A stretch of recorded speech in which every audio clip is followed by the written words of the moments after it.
Hello, AnCap Radio. Welcome back to another episode. I'm your host, Adam Carswell, the voice of liberty, and we are going to be joined today by an absolute beauty, as we like to say it here in Canada. That is Mikkel Thorup. I know we are doing our usual technical setup here, and I'll say this too. If you haven't checked out ancapradio.com yet, our website is officially and finally live. So make sure you check out ancapradio.com.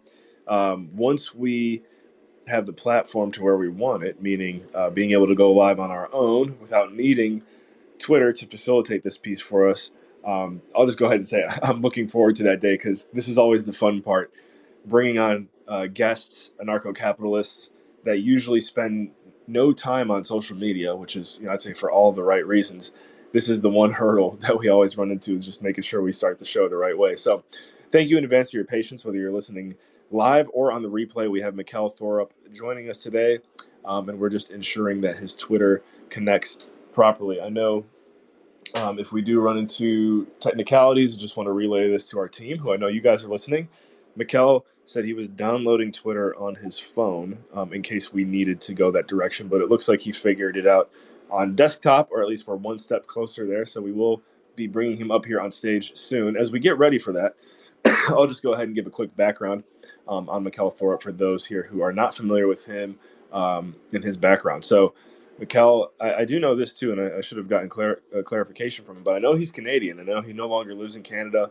He does a lot of coaching and consulting internationally. I believe he's based in Panama. We'll let him go ahead and give the details on where he's coming to us live from today. But along with that, he's an entrepreneur, he's an investor, he's an author, he's a conference host. He hosts a very, very good conference. I want to say, oh man, well, if you go to expatmoney.com, you'll get more information there. But he does it 2 or 3 times a year, and it's a really just a game changer for a lot of people who run in our circles.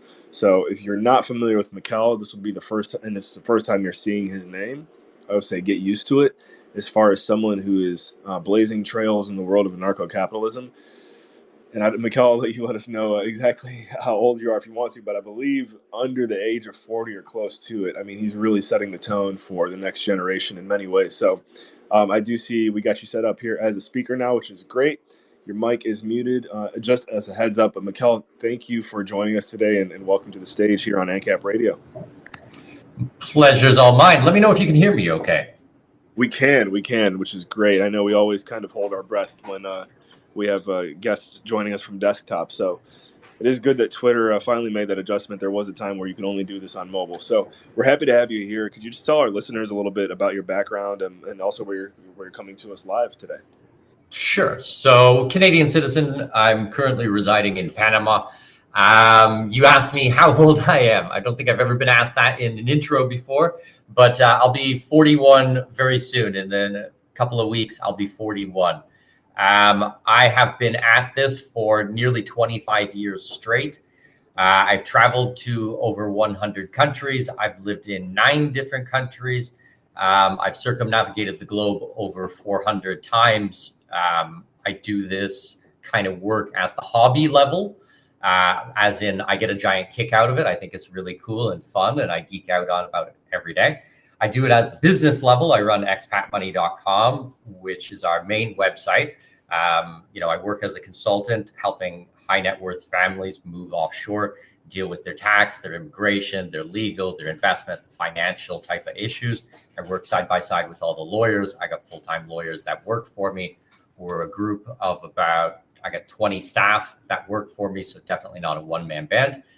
And I do this on the personal level. So as an example, as I mentioned, I'm a Canadian citizen. I got Danish heritage. My wife is born in mainland China. We met in Germany. We got married in Africa. Our first child was born in the Middle East. Our second child was born in Brazil. We own real estate in 8 different countries, have homes and properties in multiple countries, bank accounts, company formations, precious metals, crypto, stocks, private companies, everything all over the world. I've been doing this for, almost 25 years. So a large collection of history, let's say. Well, it's now.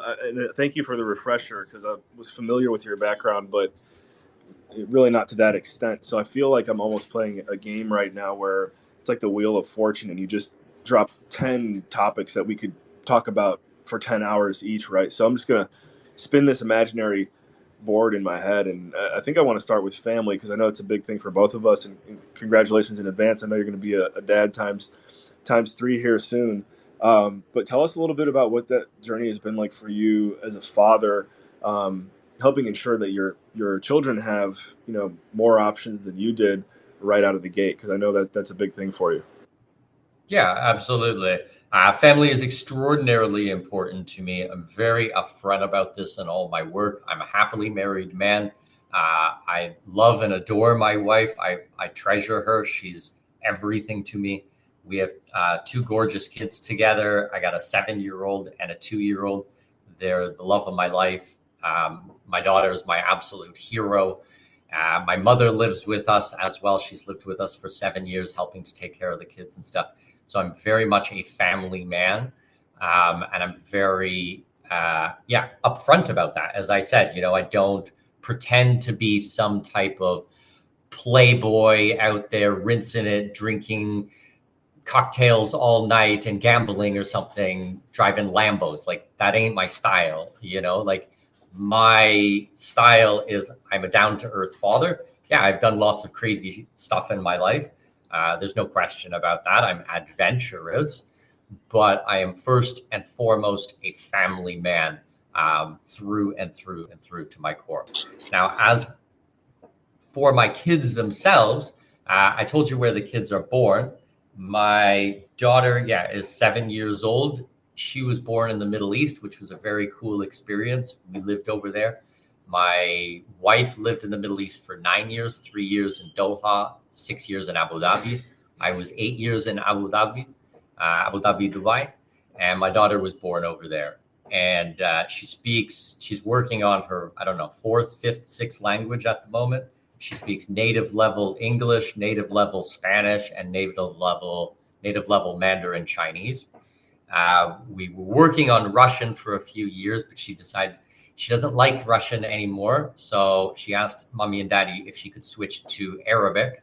So now she takes private lessons in Arabic, because she decided, not me, not mama, she decided that she wanted to learn the language of the country that she was born in. She asked where she was born. We told her. She said, what language do they speak there? We told her. And she said she wanted to learn that language. So we do private lessons for her, every day, 4 days a week, something like that. We have books. We've got tutors. We got her tablet, her Netflix and cartoons are all in Arabic. So she's learning Arabic. She studied French in the past, a little bit of Brazilian, Russian, as I said, a few other languages. So we're big into communication, big into languages for sure.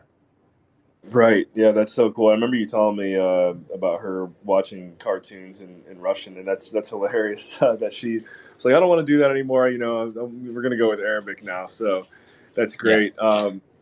What was the dynamic then? Because I know for them being born in different countries, and then with your heritage and your wife's heritage, what does that look like for them? Are they going to be the kids that have 10 passports by the time they're 20, or what does that look like? Yeah, I would say so.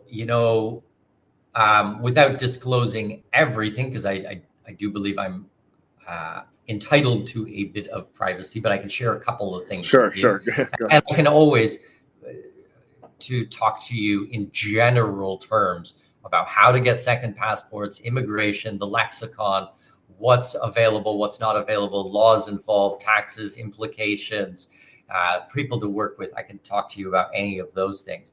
But in a nutshell, from my own family, my wife is Chinese, born and raised real Chinese, not an ABC, American-born Chinese or European-born Chinese, or ethnic, not just ethnically, but ethnically and born there. Lived there her entire life until she was, let's call it 19 or 20 years old, when she moved overseas. The children do not get Chinese passports, unfortunately, but they do have a long-term visa. It's a card that kind of looks like a passport. If you didn't know better, you would think it is a passport. It allows them to enter the country, come and go as they want from China. Obviously, my daughter and my son have to have supervision with them. My 2-year-old's not taking planes by himself, but they can come and go in China, and we've taken them back to China many, many times. My daughter does not have a UAE, a United Arab Emirates citizenship or passport, because they don't do what's called birth tourism or a process of getting citizenship by being born there. My son was born in Brazil. He does have a Brazilian citizenship because they do follow these types of laws, which will allow you to become a citizen if you were born there, basically become a natural citizen of that country, even if your parents don't live there full time or anything like that. And then they have Canadian passports, because I'm Canadian citizen still, even to this day. And then we did the St. Kitts citizenship by investment. Prices have changed, things have gone up and modified since we first applied, but call it $250,000 in donation to a government. And in return, the investment is your citizenship, is your passport. So both my children will have passports from St. Kitts as well. And then there's some other ones as well. But as I said, I'm not going to disclose everything in a public forum.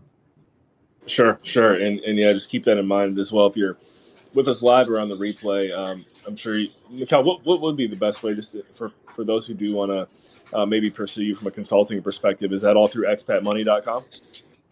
Correct. At expatmoney.com, which is our main website, you're going to find the podcast, the newsletter, the blog, a ton of resources, courses, things like that. Up in the top right-hand corner, there's a big orange button that says Work with Us. You click on that button. Don't do it on your phone. All right. It's a very, a very long, detailed letter that I require all of my consulting clients to read. I suggest pouring a cup of coffee, sitting down at your laptop and taking 15, 20 minutes and going through it with a fine-tooth comb. It really details my background, who I am, who I work with, what I offer, how the process works, etc. At the bottom of that, there's an application form.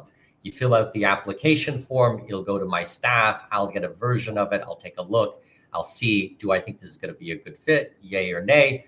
If it is, we might follow up with some additional information we need to find out before doing a call with you. But if things look good and I think it's going to be a good fit, I will offer you a free 30-minute qualifying call.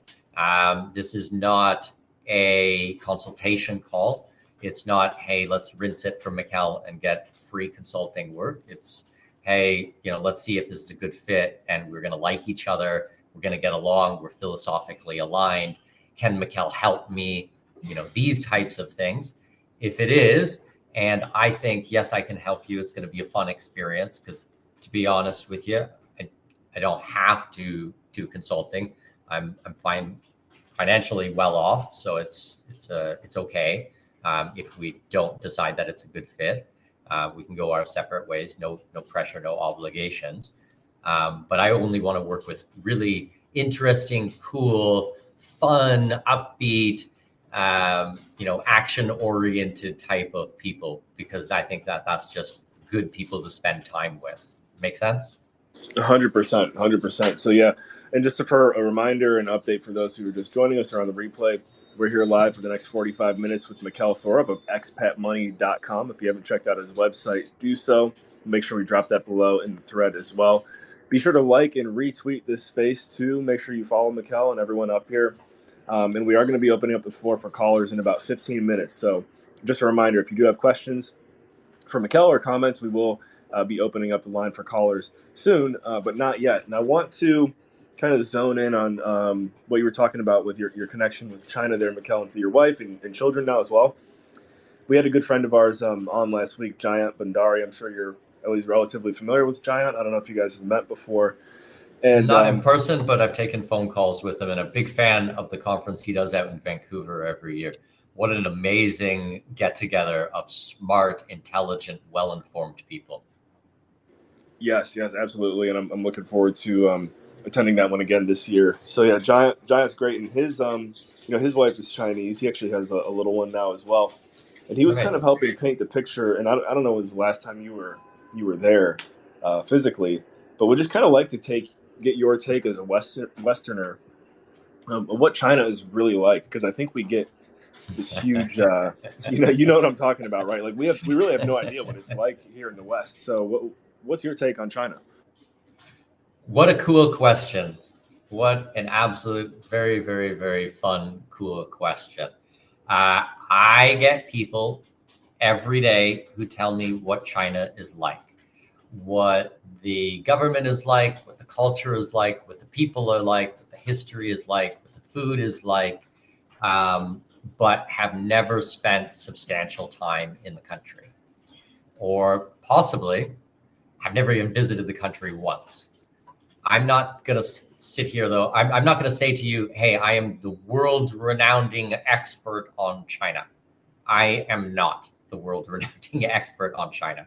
But I can give you a little bit of personal insight on the country, the people, the culture, the language, considering that I've been married for almost a decade to a Chinese woman, that my kids speak native level of Mandarin, that in our house we speak Mandarin, Spanish, and English at all meals in equal amounts between each other. I'm not fluent in Mandarin, but I do speak a good amount, and I can understand my wife and my kids. On top of that, I had many Chinese friends in my life, and colleagues and people that I spent time with. I have been to China, I would guess, at least 20 times, maybe 25, maybe 30 times over the last 15 or 20 years. So I've visited many cities in China as a tourist, for work. I've been invited to speak on stage in China at events and conferences. I've had business dealings there. I've done lots of business, many things like this. And I've probably read more books than most humans on what's going on in China and the history of China, because I think the history of China is very fascinating. What is China really like? Sorry to give all that preamble. all good. Go ahead. I think it's important to qualify before you make a statement, because your audience doesn't know who I am. If I was on my own podcast, I wouldn't talk so much. I would be asking the questions. But China is nothing like it is portrayed in mainstream media. It is nothing like it's portrayed in Hollywood. The people don't behave in the way that it's shown in this cartoony type of characterization of things. Chinese people are much more than their government, the CPP. They don't have much to do with their government. They do not have conversations on a daily basis on what's going on with their government. They don't sit around like Americans and discuss politics. It's not a thing. It's not a sport. In the US, discussing politics is a sport, right? It's just like watching football or watching basketball. People watch the presidential debate, right? I watched the presidential debate. I watched lots, especially for the Biden Trump type of stuff. And, I thought that was, reality television. I thought it was hilarious, and I wanted to know what the hell was happening. People don't do that in China. That kind of stuff doesn't exist. And I say that because politics are just such an everyday part of American society and culture and who we are, or who our Americans are. I'm not an American, but let's say as a North American, I think I can at least identify as that. That maybe people don't realize that the rest of the world doesn't treat politics as a sport. Most countries in the world don't have only two parties. So there's not just this left-right divide between two organizations, which are two sides of the same coin, which want the same things. And none of those things is help you or do right by you, right? It's screw you over and take what's yours and steal and coercion and theft, all right? In China, they have all that stuff. There's corruption and there's problems with the government and there's backstabbing and double dealing and everything like that.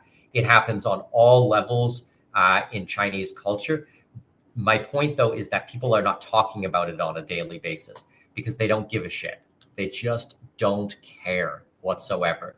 What Chinese care about is family, first and foremost. I think if you spend time and really get to know a Chinese person, the level of commitment that they have to their parents, to their grandparents, to their aunts and uncles, to their children, to their brothers and sisters, if they have them, and lots don't, at least in my generation because of one child policy. But if they do, the devotion that they have to family is next level stuff, like really next level. When my wife met me, I'll tell you a quick story. When my wife met me, she said to me, we loved each other and we wanted to get married and we had a very strong and healthy relationship. But she said to me, listen, I know what you Westerners are like. You get into a relationship and 6 months later, you decide you change your mind and you don't like the person anymore and you cheat on your spouse or you divorce them, or 5 years later or 7 years, you get the 7-year itch. And after 7 years, you go and find someone else, or you go sleep with your secretary or something like that. That's not us. We don't do that in China. And this is not what we're going to do if we get married. If we get married, we're going to get married for life. If you marry me, we will never, ever, ever get divorced. We will be together until the day we die. Make sure you understand that before you marry me, because if you marry me and you divorce me, it will disgrace me in the eyes of my family, and my family will never recover from it. It's not done in China. Nobody behaves like that. So think this through very carefully. And I listened to what she said, and I said, you know what? I'm in. This is what I've been looking for. I want a committed partner in my life. I want to be with someone who I know I can count on no matter what. And I married that woman, and we've been together for almost a decade now. We've never had a fight. We've never swore at each other. We've never yelled at each other. We've never screamed at each other. We've never considered having a separation. I'm faithful to her. She's faithful to me. We're faithful emotionally, spiritually, mentally, physically, of course. That goes without saying, but on all levels. So if your question is, what are Chinese people like and what's it like to be with a Chinese person or have a Chinese family member? I think that story gives a very good example. Yeah, no, that is, there's a lot I feel like I've learned just from the background you've shared. So thank you. The other, I think, common, and I don't know if it's a misconception or a truth, really, you can help me clarify this, but in Asian culture, Chinese, and I'd be wrong to group it all together, right? But generally speaking, there is kind of an expectation to, I don't know if fit into a mold is the right phrase, but I think you'll know where I'm kind of going with this, which is, is entrepreneurship encouraged in societies like China or neighboring countries? Because I feel like that's more of a Western thing to kind of be a cowboy or be an entrepreneur, and the expectation, we'll just call it in China, is to kind of just go work, regardless of if it's for yourself or for a company. So, am I getting that wrong? You're half getting it right, half getting it wrong, and it's because there's been some massive changes in China over the decades. So China is, let's call it, okay, we could also look at Iran. We could look at a couple of cultures in human history, but China is one of the longest standing, continuous civilizations in human history. All right. If it's not number one, it's number two. If it's not number two, it's number three. I don't know because I'm not an anthropologist, but I'm telling you that they have a very long history. In that, they have a history of trade and a merchant class of exchanging goods and bartering and making deals. That has existed for thousands of years. That still exists today. Are you going to get tech bros like we get in Silicon Valley style of entrepreneurship? Maybe, maybe not, right? They went through this period under communism where it was a uniformity which they were looking for. They were looking to bring many states together. There's many different languages in China, many different ethnic groups, and they wanted to rally them under one common idea. This is communism, right? This is the essence of communism. You can't have hundreds of separate groups. You have to have one people. In this period of time, a lot of the creativity left the people. It went dormant, but it didn't get destroyed. It wasn't eroded completely. But what has happened over the last couple of decades is that China, like let's call it last 1 to 2 decades, is China went from stealing technology and ideas from the United States to being able to create their own, to now trailblazing in a lot of these types of different industries in ways that the US is no longer, because the US has so much regulation in place that they're stifling their own creativity. They're stifling it for other reasons on the other side. So that's caused a different set of problems for the US. Now, on the day-to-day small business owner, yes, there's many millions of small business owners in China, but they could be some woman selling fruits on the side of the road or some plastic toy for kids, right? You're going to see very little homeless problems in China. One, because they do have this, at least at an instinctual level of entrepreneurship. The other is because of government intervention. They don't want Beijing crowded with millions of homeless people. Now, what they do to them is probably not pretty and not a direction I want to take the conversation today. But it is something just to be aware of. So I hope that kind of answers your question. Are they entrepreneurship? Yes, at a certain level and because of certain times and different history. Make sense? Yeah. And I think your take about how the regulations there have changed and made, for example, a tech startup to thrive or be successful, for that to sound like something new that's happening there is actually interesting and something I'm going to probably, if I can, pay more attention to now, just to see where that goes. But I do want to say this. One, we're going to open up the floor for callers now. So if you do have any questions or comments for Mikkel, all you got to do is tap the request to speak button in the bottom left of your phone, or if you're on desktop, I know it's on there somewhere, right? So we're opening up the floor for caller now. We're going to be here for about another 30 minutes. This is AnCap Radio. Make sure you like the space, retweet it, and follow everyone up here on stage with Mikkel Thorup. So Mikkel, to spark this second half off, and I'm sure we're going to have some callers soon, because this is one of the best questions from the group that you and I hang out in that I think we've ever had. And it kind of shows the beauty of debate and almost in a way athletic competition, but I think it helps take it to that philosophical level, which is our sports, the concept of sports and competition, the team aspect. Does that help create more collectivism around the world? Such a great question. And I know for you, someone who comes from a martial arts background kind of feels strongly that the answer would be yes. So help me fill in the color wherever I'm missing it, and let's kind of have this conversation. Cool. So this is a fun interview. I want to tell you, this is a really fun interview. Thank you. Because I've been interviewed almost 200 times on radio shows and podcasts and things like that. And I'm a pretty experienced interviewee. But most people just ask me the same questions every time. So it's kind of like, I'm not telling people don't go and listen to my other interviews. Please go listen to my other interviews. But there's kind of a standard format where I just answer the same, call it 10 questions.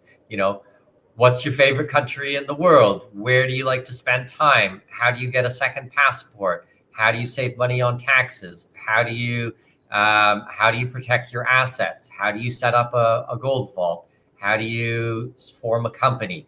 These kind of cookie cutter boilerplate questions. But you're coming up with some really fun ones, so I do appreciate that. It makes it worth my time. Thank you. Appreciate it. Yeah. So this one, I guess I need you to rephrase it for me. All right. So can I give the genesis of this question? Is that permissible? Absolutely. Yeah. Yep. All right. So if people don't know, we're friends. We're friends in real life, and we talk. And I've been on your program, and at some point, real soon, I've got to get you on my program. We're also part of a private men's group that is just a cool group of really fun, smart people that we like to meet up and talk about things. I not really much more to say about it than that. It's just a private men's group. And I got asked if I would do a topic at some point. And so I thought for a week or two, what would be a fun topic to discuss? And I believe Doug Casey is listening in on today's. I think I saw his headshot come in, his thumbnail that Doug is on this one. Doug is a personal friend of yours and mine. Let me also give Doug a shout out. Doug is one of the most intelligent men I have ever met in my life. I've interviewed him 2, 3, 4, 5 times on different programs and summits. I don't mind saying, I don't know if Doug will appreciate this or not, but I don't mind saying that I consider Doug a personal mentor to me, even though we've never formalized, we've never signed a contract that he's a mentor to me or anything like that. But I've read all of his books. I've talked to him on the phone many times. I've met him in person. I smoked cigars with him. I really love the way that his brain works. And I just think he's just, if he could be my uncle, I would be just so thrilled. I just think he's an amazing human being. Anyways, he's writing a book. And once again, I'm going to, if I'm not supposed to say this, Doug, you can scold me afterwards and I will apologize to you. But he's writing a very interesting book about what it takes for a man, or let's call it a human being, to become mature in the 21st century. And they're using a mutual friend of ours, his child, as a guinea pig. And instead of going to university, what could the child do instead? So there's many things that the child's doing. For example, I'll use myself as an example because I don't want to affect anyone else's privacy. I'm a master scuba diver. I'm an emergency first responder. I'm a lifeguard. I have traveled to more than 100 countries. I've done all kinds of crazy things. I've hitchhiked through Latin America. Character building things. At the same time, I did not go to university. I didn't finish university. I didn't go to university, let alone I didn't finish high school. I went to school in Canada, and at 12, I stopped going. And at 15, I officially dropped out of school. So I'm what's called an autodidact. I'm self-taught. I'm an autodidact polymath. I've read over 2,500 books on multiple subjects, and I figured things out my own. And I have people like Doug in my life that I look up to and try to learn how to make good judgments. So instead of me going to university, I was becoming a bit of my own man. Well, they're writing a book about this. And I thought, what would be a really, really cool topic for a child or an adolescent or a teenager would be, what about team sports? So that's the preamble of the explanation. So what about team sports? The actual answer your question. Are they good, or does it promote collectivism? Now, this program is called AnCap Radio. I think that we can safely say anybody who's listening today is probably not into collectivism. I am not into collectivism. I'm a very individual, unique type of person.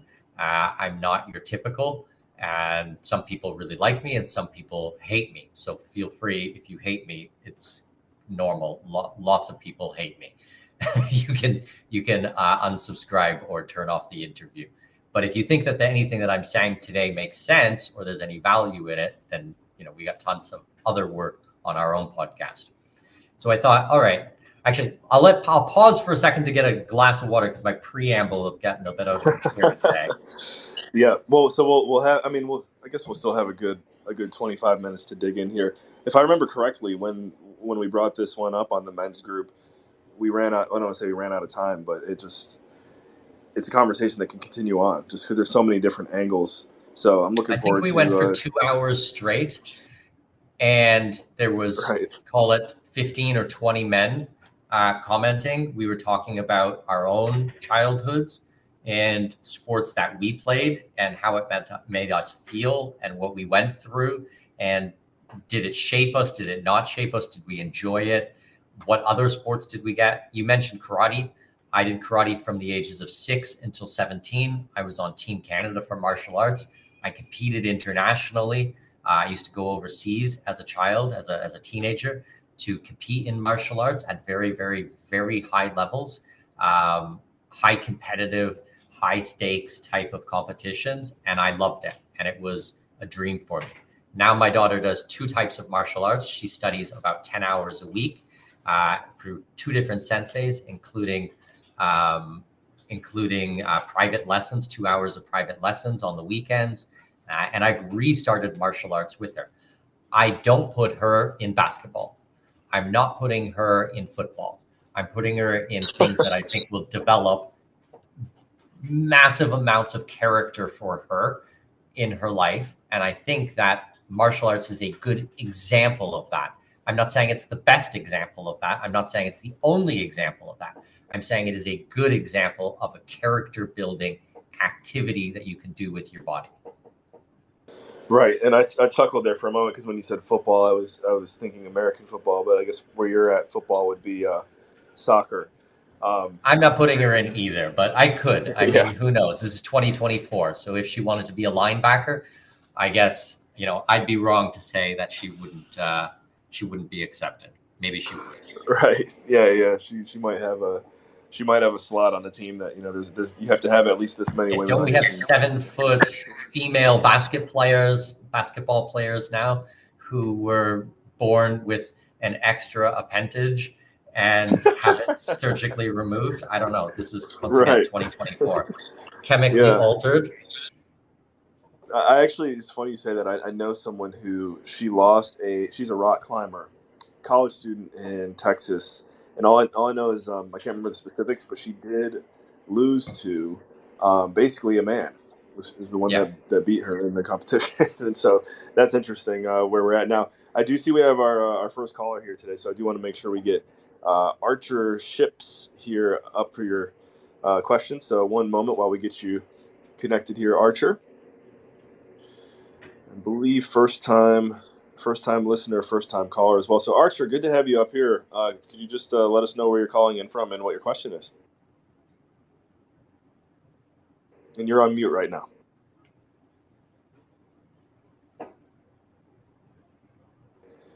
We'll give a few more moments here. Archer Ships. Hi. There we go. Hey. Yes, I'm calling in from Jerome, Idaho. Awesome. And what's your question? My question is, how much importance do you assign to the decline in global birth rates, and what do you think we should do about it, if anything? Very good question, Arthur. First of all, I hope you've been enjoying our conversation. I hope I haven't been too abusive or too talkative answering the questions in too long of a format. But thanks for tuning in live and asking your question. What can we do about birth rates? Well, I am not a doctor. I don't really have an expertise or a background in this. Do I believe that we have declining birth rates worldwide? Yes. Do I think we have declining birth rates in Western society? Yes. Do I think it's going to be a larger problem going in the future, especially from the Western world compared to, say, other countries in the world, other cultural divides in the world? Yes. I lived in the Middle East for, let's call it, almost a quarter of my life. And I had local friends who had 3 wives, and each one of the wives had anywhere from 2 to 6 children, which meaning that a man would come and he could be traveling internationally with 11 kids, 12 kids, 14 kids. It's not an acceptable solution in Western society. But it is a normal practice in another part of the world, in another cultural place in the world, is to have large families with many children over a long period of time, starting early and finishing late. And when your wife is not physically able to have more children, having a second wife openly, I'm talking about polygamy. Polygamy is against the law in the United States, Canada, Panama, where I am. I don't plan on having another wife ever. Even if my wife were to decease at this time, at any time, I would not take another wife. I'm married to my wife for life and only her. But if your question is just in hypothetical, how could we increase birth rates? I think that there could be changes in larger family sizes. I have clients who are traditional Roman Catholics. They don't believe in birth control. I have clients who have 7 kids.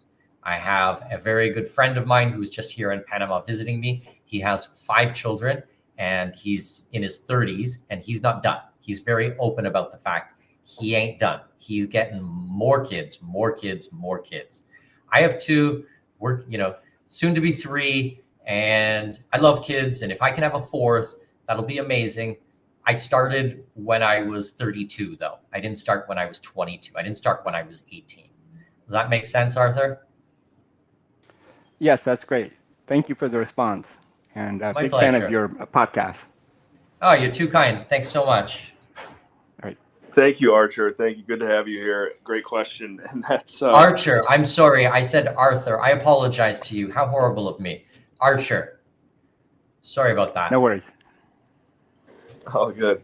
The theme of today's episode: more kids, more kids, more kids. Well, the good thing about that, Mikkel, is 2 things. 1, you're repopulating the earth with more AnCaps, or at least we can hope so. And 2, you'll be able to have your own football team one day. Inshallah. One day, God willing. Ohala. Absolutely. On that note, and shifting gears back to the topic of athletics, it's really interesting. The Super Bowl, which again I'm sure you're on the edge of your seat for, which is going to be this Sunday. Oh, man, I actually think it's even if you are an AnCap, the Super Bowl is such a fascinating thing to watch because you can see. I think the Super Bowl gets it's the most viewed event of anything worldwide every year. So you can, from a third party perspective, observe what's being programmed into the mind of the world if you're looking at it the right way. And so for that, I mean, I actually do. I'm not gonna lie. Call me a basic AnCap. I do like sports, and it's probably because I played them growing up. But I kind of get into the game sometimes. But I like to look at it through the lens at which I just shared too. So I don't know if you've ever done that before, but kind of tell me your thoughts on how it's used to program the world. Oh, it looks like Mikkel might have gotten disconnected there. Well, I'll take this moment to say thank you for tuning into AnCap Radio. If you're with us live or on the replay, we do this every Thursday at 3 p.m. Eastern. Make sure you like and retweet this space if you haven't already. Want to get it out to as many eyes and ears as possible. And one thing we're very excited about is AnCapRadio.com is currently live. We launched it within the past week. So if you haven't checked out AnCapRadio.com yet, we've got all of our previous episodes on there. I know that's been a big request from especially our listeners that aren't on Twitter. How do we listen to the replay? You can go listen to every single episode we've done on AnCapRadio.com. And then also the merchandise branch of the website's being built out. We're working on our live platform, our own in-house live platform. I know it's, as long as you've been tuned into the show, we've been talking about it, but it is progressing. So again, AnCapRadio.com. If you haven't checked it out yet, head on over there. So we'll see if Mikkel is going to rejoin us. If not, I guess I would like to take this moment to also keep talking about that topic, right? Sports, collectivism. Where is the line between getting into it, not getting into it, and also being a competitor? Because I think there is a certain edge that anarcho-capitalists have to have as a competitor. Someone with tenacity, ferocity, a willingness to not give up. That can often be related to the highest level of performance of an athlete. At the same time, I think especially from a consumer perspective, it's a slippery slope, and you really got to be careful. I mean, there's a reason why sporting events take place during the time of the day at which they do. You look at the NFL, which takes place on Sundays, and to our team, I see Mikkel's back in here. I don't know if you're able to get him up. I see Doug's getting ready to comment as well, so we'll get Doug in here too. But yeah, there's so many different angles at which you can look through it, and I think the key is remembering there is a piece of this that can suck you in if you're not aware of it. and that especially from the collectivist perspective. So, Doug, good to have you here. I think we're going to get Mikkel back up on stage as well, but we'd love to hear. Yeah, you're here, and we've got Doug with us as well. So, Doug, good to Well, see you. thanks, Adam. I didn't want to interrupt Mikkel and everything that he said. I mean, notwithstanding the praise that he heaped on me, thank you for that, Mikkel. I totally agree. We're all on the same wavelength. Um, I know Mikkel mentioned this book that I'm not really writing it, but I've got a couple or three people that are working with me on it. I'm too lazy to write any more books. But the nature of this book is to tell people that they shouldn't go to college, not just because it's a misallocation of 4 years of time and typically $200,000 or $300,000 of money, but it's actually detrimental. So it's not like you're wasting the time and money even. That'd be bad enough. It's actually detrimental to your development, and it's detrimental to your financial welfare and your psychology. So I suspect I'll get the book out in the next year. And what we're trying to do in that book is explain to people exactly what they should do with that 4 years, 4 very valuable years of their life, instead of going off to be indoctrinated by horrible people. Almost all the people that teach in colleges these days are Marxists or socialists of some description. And the other kids you're going to hang out with, they've been indoctrinated. So you're going to be, instead of swimming in a cesspool for 4 years, what you ought to do in the world, where you ought to go, what you ought to learn, what courses you should take. And so anyway, that's what the book is about. But thanks for mentioning that, Mikkel. It'll get done, I think, that book. Pleasure's mine. A way better explanation of the book than I gave. Much, much better. Yeah, I was just going from memory. Yeah, well, we'll see how the thing turns out. Well, I hope it comes out. I'm excited to read it, and I'm a big fan of not just your, the book's International Man and from many years ago, but your novel series as well. You might as well, if people haven't read your novels, I think you should plug them. Oh, well, thanks. I will take the opportunity. Some years ago, I decided to, people will read nonfiction and people will read fiction. They're two different markets. And having always written nonfiction, I thought that, well, let's do a novel. Because you can say certain things in fiction that you really had better not say in nonfiction.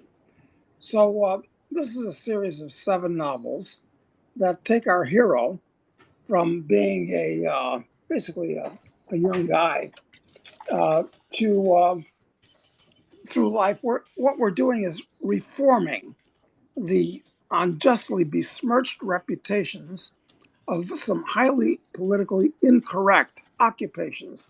That's a mouthful saying that. But he starts out as a speculator and goes to Africa and gets involved in a bush war and a mining deal that turns out to be a mining fraud, and makes a lot of money, has most of it stolen by the government, but not all of it. And then he goes off sailing around the world for 7 years, comes back and decides to be a drug lord. That's the second one. First book is speculator. Second book is drug lord. And we explain the drug business and show that you can be a drug lord and be a good guy. Most people have never thought of that. So this time, the government puts him in jail for 2 years. The third book is called Assassin, where after spending 2 years of doing hard time, our hero, Charles Knight, decides there's some people that just need killing. And you can imagine who they are and how he goes about it. So that's the third book. The next book will be Terrorist, where he's accused of being a terrorist. I have lots of views on terrorism as a method of warfare. So maybe that book will get written, maybe it won't. I don't know. But I did them all with my co-author, John Hunt, who's a very good guy, and a medical doctor that used to be a tenured professor at the University of Virginia. And he decided the medical business is just too corrupt and too impossible to do anything with. So he quit, stopped practicing medicine. So anyway, that's the story on that, guys. Huge fan of John Hunt as well. We had him here as a guest, I want to say in August, and in reference to AnCapRadio.com being live now, I'm sure you can find the interview we did with him.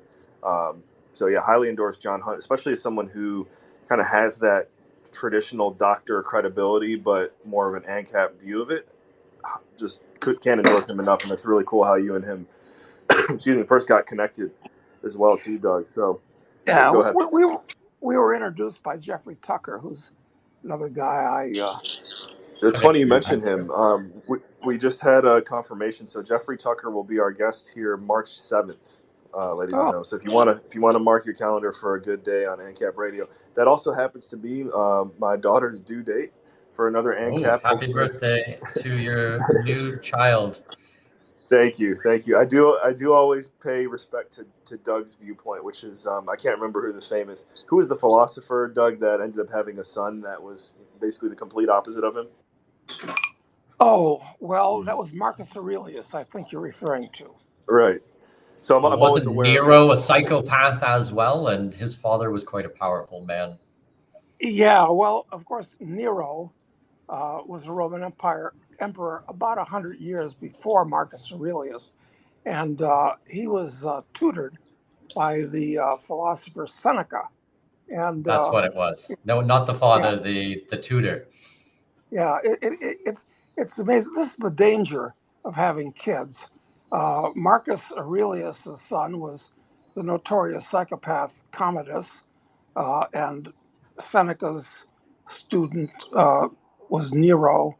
And so just because you have a good tutor or because you're genetically the father, it doesn't mean anything. I think it's luck of the draw. I mean, the odds are in the kid's favor if he's got a solid mother and a solid father. But the value system that they're brought up with.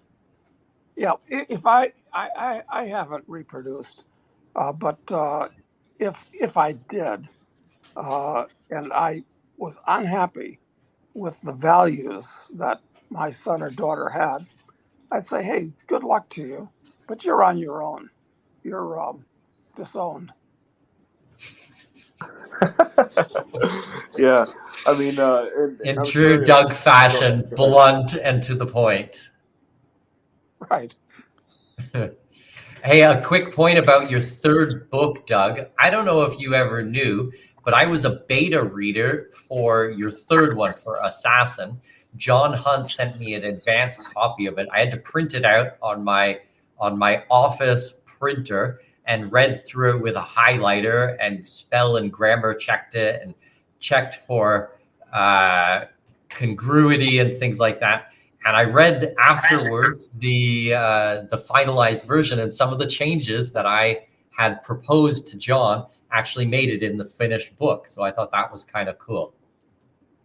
That is indeed. I'm happy to recall that, Mikkel. Thank you. And if the next one ever gets done, we'll invite you aboard for that too, I promise you. Pleasure's mine. Pleasure's mine.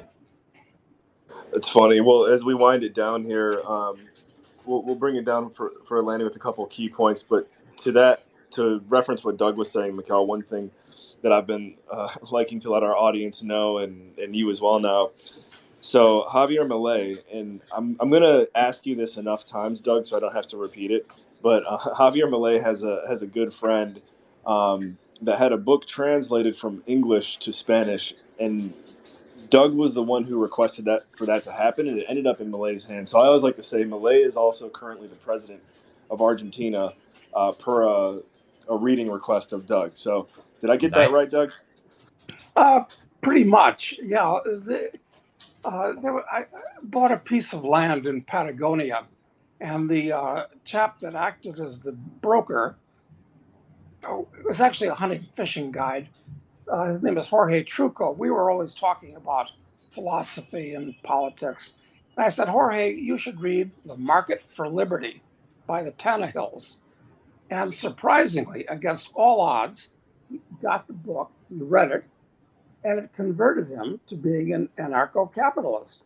And he took it so seriously that he translated that book from English into Spanish, got a publisher in Argentina, and Millet got a copy of it. And Jorge says it was at that point that Millet realized that he too was an anarcho-capitalist.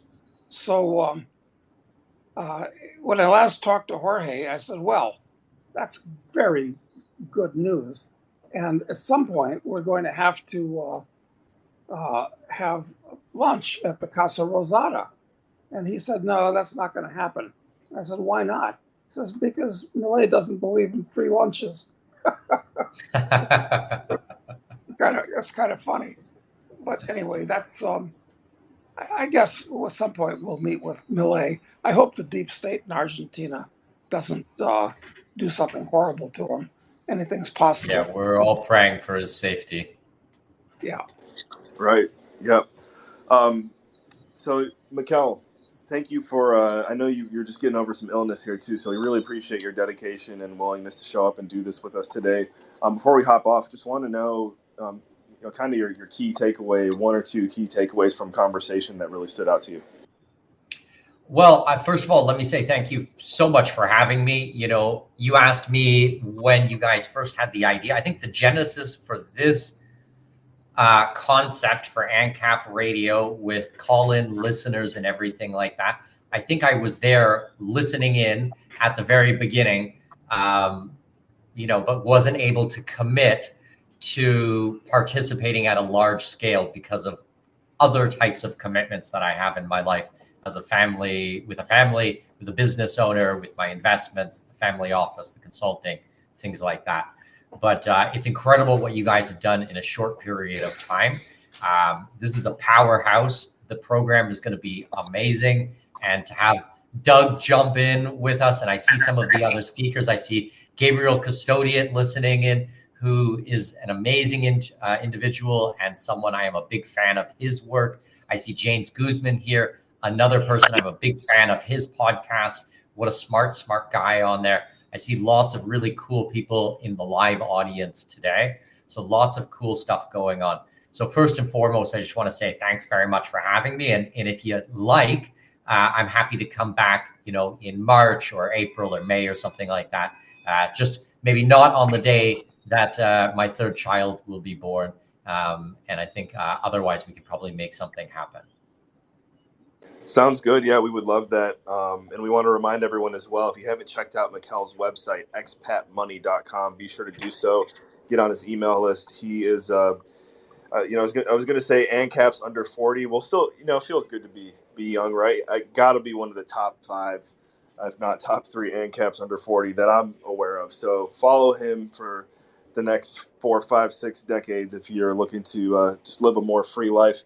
And Doug, thank you for listening in and hopping up here as well. I guess just from your perspective too, I know you got to hear most of the conversation, but what really stood out to you today, Doug? Well, I agree with absolutely everything that Mikkel said. So it's a pleasure. Thank you. Thanks, All right. Well, yep. Ladies and gentlemen, thank you for investing your most valuable resource with us here today, your time. Be sure to like and retweet this space if you haven't already.